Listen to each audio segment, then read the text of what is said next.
কুলতু ইয়া নবিয়াল্লাহ মাল হিসাবুল ইয়াসির কালা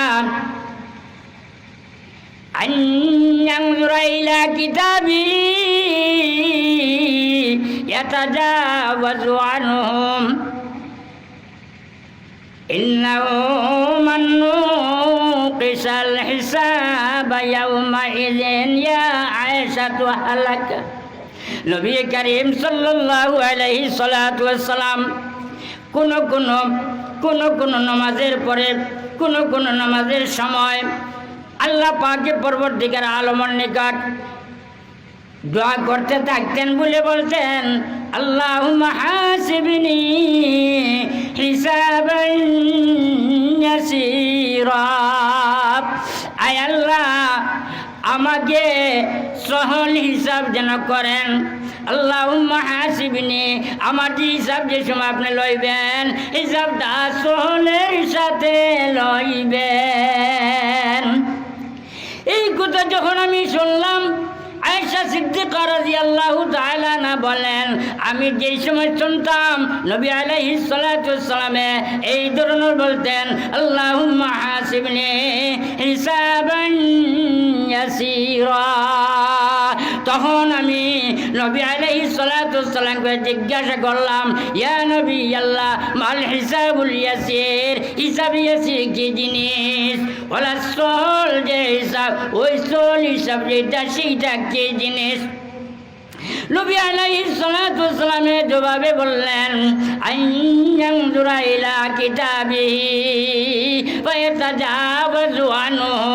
নবী আলাইহিস সালাতু ওয়াসসালামের জবাব দেন, হে আয়েশা, যেই সময় বান্দা সামনে দিয়ে আল্লাহ পাকের পরবর্তীকার আলমের সামনে দিয়ে চলিয়ে যাইব, আল্লাহ পাকের পরবর্তীকার আলম তাদের যে সময় হিসাব দিয়ে যাইতে আসেন, ওই হিসাবগুলো তারার ওলা অবস্থা যেমন চলিয়াছে, কিতাবগুলো তাদের নামায় আমল যেগুলো তাদের হাতের মধ্যে থাকবে, আল্লাহ পাকের পরবর্তীকার আলম ছেড়ে দিবেন। আর এরপরে আবার নবী আলাইহিস সালাতু ওয়াসসালাম বলেন, ইন্নাহু মান নুশিকাল হিসাবু ইয়াওমাইযিন ইয়া আয়েশাতু হালাকা। হে আয়েশা, ওই দিন যাকে আল্লাহ পাকের পরবর্তীকার আলম ওই বান্দাকে একবার খালি বলবেন, বলে দাঁড়াও, তুমি থামো, এই কথা যে আল্লাহ পাকের পরবর্তীকার আলম বলে দিবেন, ওই বান্দা হালাক হইয়া যাইবে, ওই বান্দা ধ্বংস হইয়া যাইবে।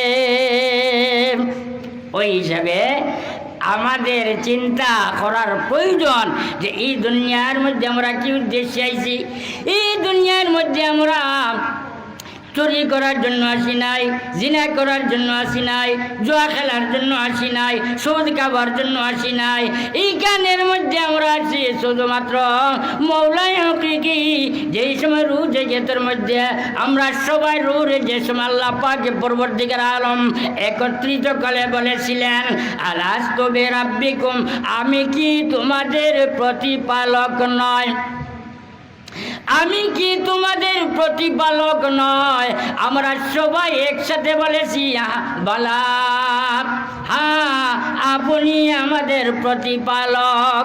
আল্লাহ পাকের পরবর্তীকার আলমকে যে সময় আমরা বললাম যে আপনি আমাদের প্রতিপালক, তখন আল্লাহ পাকের পরবর্তীকার আলম বলেন অবশ্য তুমি তাঁর দাবি করতেছো আমি তোমাদের প্রতিপালক, কিন্তু মুখে দিয়া এখন যে বলতেছো সেইটা শুধু বললে হবে না, আমি দুনিয়ার মধ্যে তোমাদেরকে পাঠাইব ইমতিহানের জন্য, পরীক্ষার জন্য। এই যে দুনিয়া, এই দুনিয়াটার মধ্যে আল্লাহ পাকের পরবর্তীকার আলম আমাদেরকে প্রেরণ করেছেন কি উদ্দেশ্যে? একমাত্র পরীক্ষার জন্য, আর কোনো উদ্দেশ্য নাই। আল্লাহ পাকের পরবর্তীকার আলম ওই যে দুনিয়ার মধ্যে বান্দা যে সময় আমল করিয়া যাইব, বালা আমল করিয়া যাইব, ওই বালা আমল করিয়া যাওয়ার তার যে বিনিময় যেইটা হইয়া থাকলো, আল্লাহ তাআলা যে জান্নাত তৈয়ার করে রাখছেন, ওই যে জান্নাতের মধ্যে কি যে নিয়ামত, সেই নিয়ামত ব্যাপারে আমরা সবগুলা বুঝতে পারি না। আমরা তো মনে করতাম পারি এইটা যে ফল ফুল সেখানে পাইমু, আমরা আঙ্গুর পাইমু, আমরা আপেল পাইমু, আমরা আম পাইমু, এই ধরনের জিনিসগুলো আমরা পাইমু। কিন্তু ওই যে জিনিস যেগুলো আমরা দুনিয়ার মধ্যে পাইতেছি এর যে কত গুণ বাড়িয়া তার মধ্যে আল্লাহ পাকের পরবর্তীকার আলম নিয়ামতগুলা রেখেছেন। ওই যে নিয়ামত যেগুলা আল্লাহ পাকের পরবর্তীকার আলম নবী আলাইহিস সালাতু ওয়াস সালাম বলেন, আল্লাহ পাকের পরবর্তীকার আলম বলেন, আ'দাতুল ইবাদিয়াস সালিহিন মা লা আইনুন রাত ওয়ালা উযুনুন সামিআত ওয়ালা খাতার আলা কলবে বাশার। আল্লাহ পাকের পরবর্তীকার আলম বলেন, আমার বান্দাদের জন্য আমি এমন জিনিস তৈয়ার করে রেখেছি, আ'দাতুল ইবাদিয়াস সালিহিন, যারা নেক বান্দা হবেন ওই নেক বান্দাদের জন্য আমি এমন ধরনের নিয়ামত আমি কি করছি, তৈয়ার করে রেখেছি। মালা আইনুন রাত, কোন চোখটি কোনোদিন ওই ধরনের চোখ দ্বারা দেখছে না, কোনো কর্ণ কোনোদিন তার কর্ণ দ্বারা শুনছে না, ওয়ালা খাতার আলা কলবে বাশার, মানব জাতির তার যে অন্তর যেটা আছে, তার যে দিল যেটা আছে, তার দিলের মধ্যেও সেইটার কথা কোনোদিন পড়ছে না। ওলা জিনিস আমি তৈয়ার করে রেখেছি। আল্লাহ পাকের পরবর্তীকার আলম যেই ধরনের নেক বান্দাদের জন্য আল্লাহ আখিরাতের মধ্যে বালা বালা জিনিস তৈয়ার করে রেখেছেন, ওই ধরনের জিনিস, যেই ধরনের জিনিস তৈয়ার করে রেখেছেন, ওই ধরনের যদি ওই বান্দা গুনাহগার হয়, ওই বান্দা যদি কাফির হয়, ওই বান্দা যদি ঈমান আনে না, বেঈমান অবস্থায় মারা যায়, তাহলে ওই বান্দার জন্য আল্লাহ পাকের পরবর্তীকার আলম শাস্তি এখানে রাখছেন। ওই শাস্তি যেইটা, সেই শাস্তি তো বলতে আমরা মনে হয় আমরা যেই ধরনের সাপগুলা দেখি, যেই ধরনের আমরা বৃক্ষগুলা দেখি, ওই ধরনের জিনিস আমরা মনে মনে বলতে পারি, মনে করি ওই ধরনের সাপে কি করবে, কামড় মারবে। বলেন না না, এর চেয়ে শত গুণ বাড়িয়া ওলা বড় বড় কি থাকবে, সাপ থাকবে, ওলা বড় বড় বৃক্ষ থাকবে।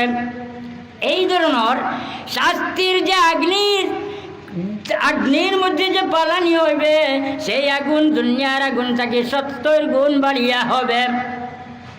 এই ধরনের আল্লাহ পাকের পরবর্তীকার আলম দুনিয়ার মধ্যে যদি বান্দায় কাজ করিয়া যায়, দুনিয়ার মধ্যে যদি বান্দায় আমল করিয়া যায়, তাহলে তার বিনিময় আল্লাহ পাকের পরবর্তীকার আলম জান্নাত তার লাগিয়া কেহসন তৈয়ার করে রাখছেন। আর যদি দুনিয়ার মধ্যে আল্লাহর নাম রে চালিয়া যদি অন্য কোনো দিকে মশগুল হইয়া যায়, দেবতারে পূজা করতে থাকে, সূর্যরে পূজা করতে থাকে, তুলসী গাছকে পূজা করতে থাকে, এই ধরনের বিভিন্ন জিনিসের দিকে যদি কী করে তাকায়, সেই জিনিসে যদি পূজা করে আল্লাহর পাকের পরবর্তীকার আলমের সঙ্গে শরীক করিয়া নেয়, তাহলে ওই বান্দার জন্য আল্লাহ আখিরাতের মধ্যে জাহান্নাম তৈয়ার করে রাখছেন।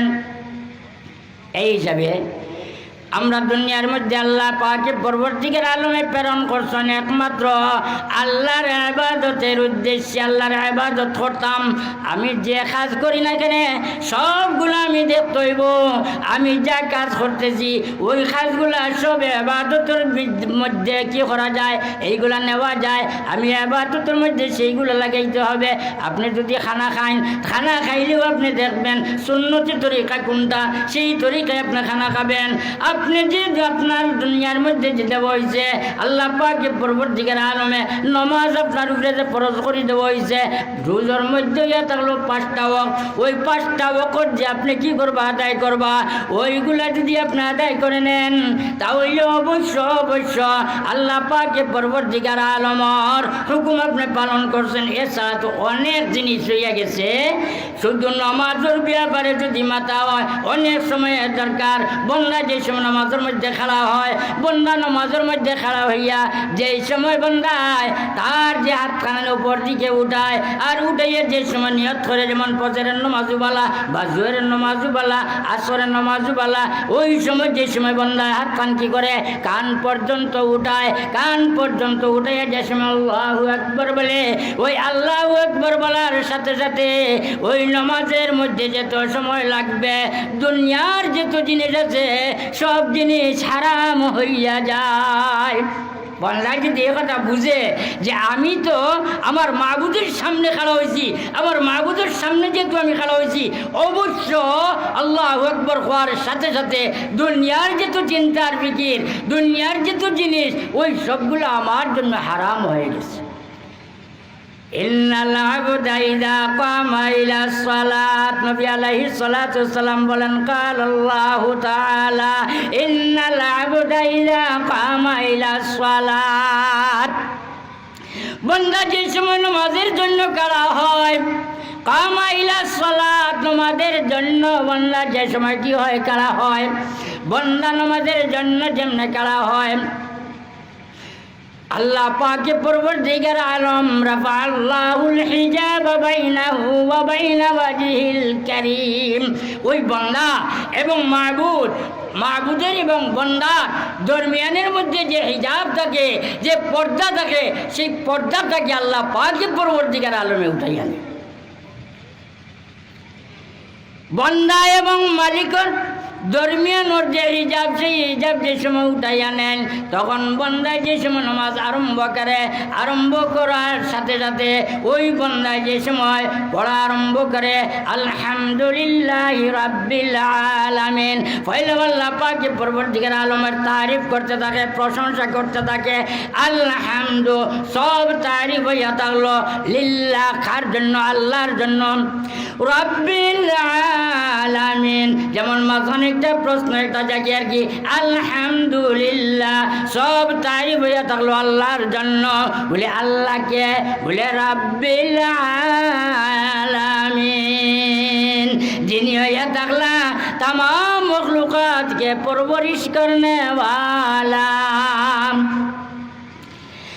আলহামদুলিল্লাহি রাব্বিল আলামিন, বন্দা যে সময় বলল আমি তাই আমার যত জাতীয় তারিফ করার ওই সব তারিফ হইয়া থাকলো আল্লাহর জন্য। বলে আল্লাহকে, বলি আল্লাহ হইয়া থাকলা तमाम मखलूक़ात के परवरिश करने वाला।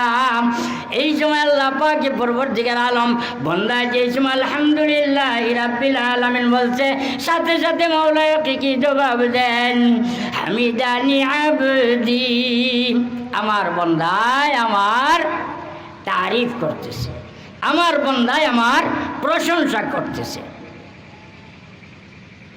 আল্লাহ পাকে পরবর্তীকার আলমে যেই সময় ওখানে আমার বন্দায় আমার তারিফ করতেছে, আমার বন্দায় আমার প্রশংসা করতেছে, তখন বন্দায় হয় আর রহমানির রহিম, ই আল্লাহ এত দয়াবান, এত মেহেরবান।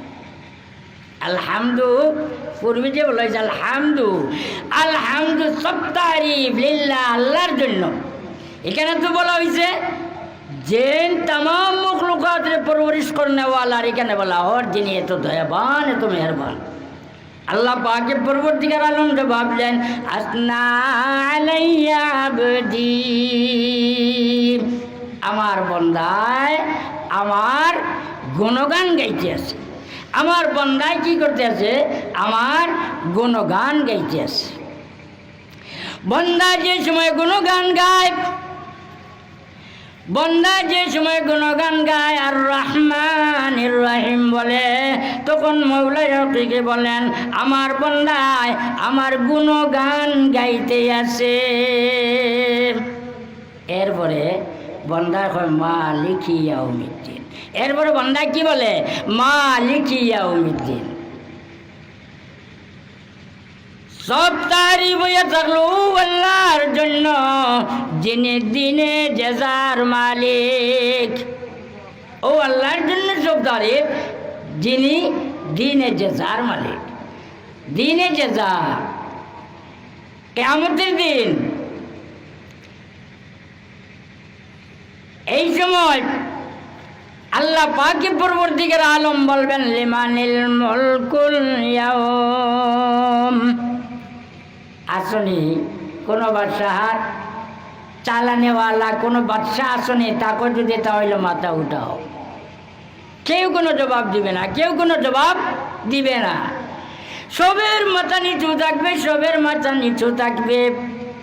তখন আল্লাহ পাকে পরবর্তীকার আলম নিজে আবার বলবেন লিল্লাহিল ওয়াহিদিল কাহ্হার। এই দিনে জাযার মালিক একমাত্র ওয়াহিদে কাহ্হার। এই দিনে জাযার মালিক একমাত্র ওয়াহিদে কাহ্হার। আল্লাহ পাকের পরবর্তীকার আলম ব্যতীত কেউ মাথা উঠাইতে পারবে না। এই হিসাবে আল্লাহ পাকের পরবর্তীকার আলম জবাব দিবেন যে একমাত্র দিনে জাযার মালিক আমি আল্লাহ।